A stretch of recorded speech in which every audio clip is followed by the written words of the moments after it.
পেরিত Paul এমন কথা লিখেছিলেন যা শুধু সুন্দরী নয়, শক্তিশালী ছিল। আমাদের অবশ্যই ঈশ্বরের কাছে এমন বাক্য অন্বেষণ করতে হবে যা আমরা কাজে লাগাবো। এবং যখনই আমরা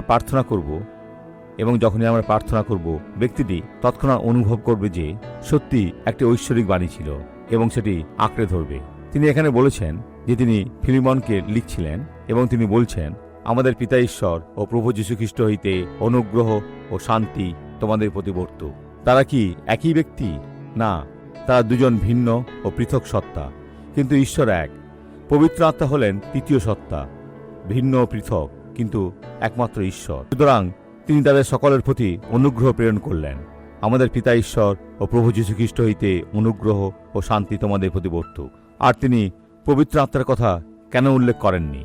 কারণ পবিত্র আত্মার পরিচর্যা হল ঈশ্বরের বাক্যের উপর আলো ফেলা, তাকে উন্মোচন করা। সুতরাং তারা শান্তি দান করলেন এবং পবিত্র আত্মা তাদের কাছে ঈশ্বরের বাক্য উন্মোচন করতেন। সেখানে তাদের জন্য শান্তি এবং চমৎকার অনুগ্রহ। আসুন এখন প্রার্থনা করি। পিতা, আমি ব্যক্তির জন্য আপনার কাছে আর্তনাদ করি।